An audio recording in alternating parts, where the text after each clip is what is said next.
Hey One Piece family, this is your boy Darkskin Really, aka the first Hokage, here today with a One Piece chapter review.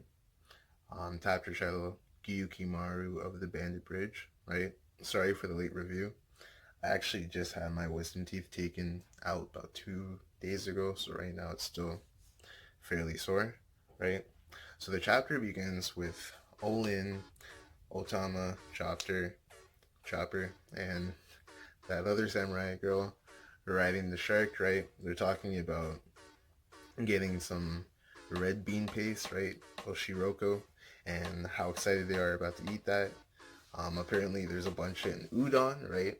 Chopper does not know for sure, so he's kind of scared. Big Mom's gonna go back into her hunger pains, right? Which he should be.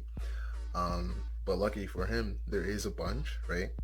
We then cut over to the prison on Udon, where Luffy is still slapping some niggas, right?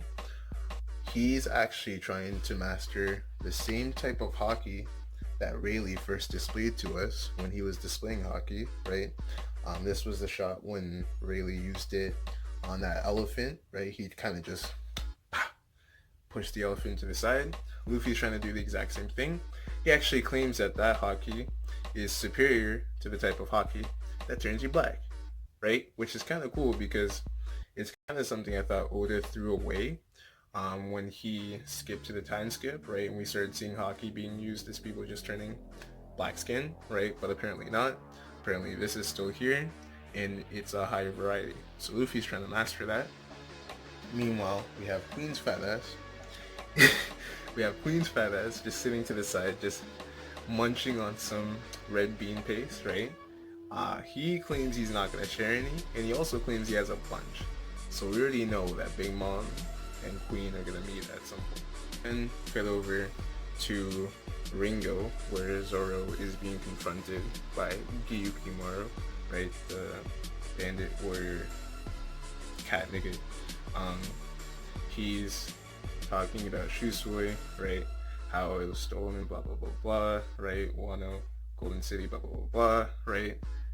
And Zoro's just not even taking anything serious. He's kind of just dodging this. He's like, true, that's dope, right? And then he mentioned something really interesting, right? To where Shusui was actually grown into a black blade. It wasn't initially a black blade. It was turned into a black blade through Ryuma's battles, right? And Zoro kind of just takes that in, right? And it kind of connects to the flashback that Zoro had on Dressrosa when Mihawk was talking about the process of turning your blade black, right? Initially, we kind of just thought that it was just you infusing HAKI into it, but apparently there's a bigger process to it, right? And that just Oda being Oda, Oda not forgetting about the concept that he introduces, Oda just always going back to what he introduces, which is dope, right? So Zoro is about to ask him when a lady and a child come running in, begging for help, right? We realize right away the child is Otako, right? Same kid that was laughing at Orochi's bitch ass, right? And the lady, even though she has like a veil over her, we already know from like, I guess the stuff sticking out of her hair and like just the design that it's Komurasaki, right? Now the first question that you guys are probably having, same as me, is how the hell did she survive that slash, right? And I'm gonna throw a quick theory at you. What if Komurasaki is the current user of the Time fruit? Think about it. What if that day that everyone was being executed, right? Her mom and her were in the burning building, right? And her mom just looks at her and she's like, Komurasaki, well, I guess Kyo, I don't know her real name. Anyways, she just looks at her. She's like, look, I'm going to send you into the future, about 12 hours, right? This chest is going to be right here. Inside this chest, there's a fruit. Eat it. Eat it. Eat it.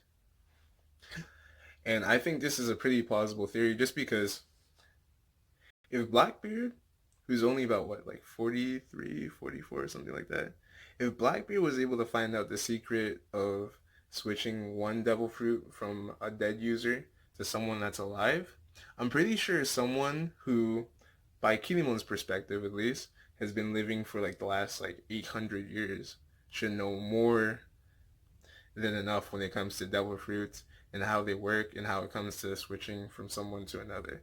So I think she sent her daughter about a few hours into the future, right? Her daughter gets to the future, just sees like a bunch of ash and everything, right? She starts crying, sees the chest, right? Remembers her mom's final wish, goes in, eats the devil fruit. She's a time user.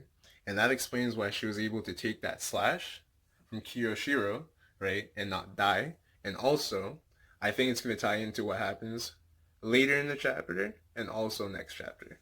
So we go back. She's running. She's begging for help, right? Zoro initially thinks it's a joke, but then sees the cut on her arm and the blood and realizes she ain't bullshitting, right? Meanwhile, this nigga comes out of nowhere through the bushes, comes in with the scythe, tries to attack. Zoro intercepts like a real nigga, right? And it turns out that the same man that's hunting her and the kid is also the same man that was talked about a few chapters ago, right? He's the fake Jack the Ripper that's been running through Wano. His name, Kamazo the Killer, right? Guy that's been kind of spread across Wano, has a bunch of bounties and everything, right? But no one's really been able to catch him. We find out the reason no one's been able to catch him is because he's actually secretly working for the Shogun, right? So he low-key has amnesty, and he's able to kill whatever people, I guess, the Shogun sends him to go kill, right? So he's hunting after Otoko, because we already know how Otoko disrespected the Shogun, right? I don't even think he realizes that the lady that he's chasing after is Komurasaki, right? But Zoro's there, and she's begging him to save him. She says she'll do anything. Zoro, without a second thought, just says booze and food, right? She agrees. And honestly, thank God she ran into Zoro, because if it was Sanji,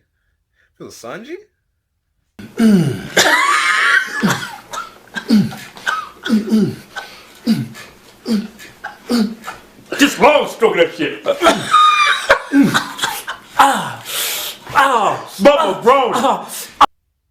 So anyways, Zoro goes into trying to fight Kamazo. He actually expresses that the man's strong, right? And the thing about Zoro, when Zoro says that someone is strong, usually they're pretty strong. Same thing with Luffy. If Luffy says someone is strong, they're usually pretty strong.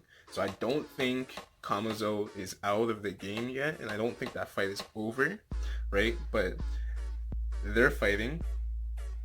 Yukimaru is on the side. He's just watching. He's just staring, right? And I don't know what possessed him, right? But this man is just staring and watching, just mean mugging. And he's like, you know what? I think I need to attack. Nigga. Who attacks in the middle of a duel? Not even just like a normal duel. This man is fighting for the survival of a woman and a child. An innocent woman and child. And here you are, trying to attack? Nigga, just put your duel to the side, bruh. This man has bigger things to take care of. But, nah, this man comes in, full scabbard first, right? Tries to stab Zoro. Zoro's like, whoa! And then, as soon as he's dodging, Kamazo realizes this is the perfect time with the scythe, pop, straight into the shoulder. I'm like, oh my god. This is the most damage we've seen Zoro take post-time skip. 100%. This is the most damage, right? And I'm like, yo, this isn't looking too good for Zoro, right? Scythe. Full through the shoulder. Full through. Man's trying to pull it out. Man can't pull it out. Zoro's just flexing. Zoro's muscling through, right? Zoro decides to just cut it in half. Scythe still in his shoulder. He's like, thank you for that. I needed 3 blades anyways. Takes the scythe out, puts it in his mouth, goes in, onigiri, pop, over. But like I said, I don't think it's over.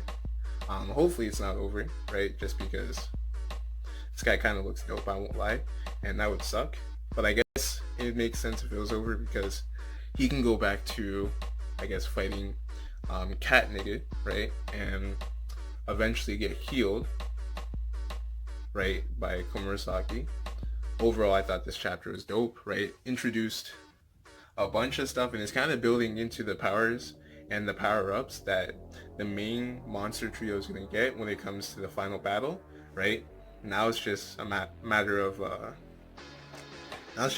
seeing them do it, right? Let me know what you guys thought of the chapter. If you guys liked it, if you guys didn't, let me know.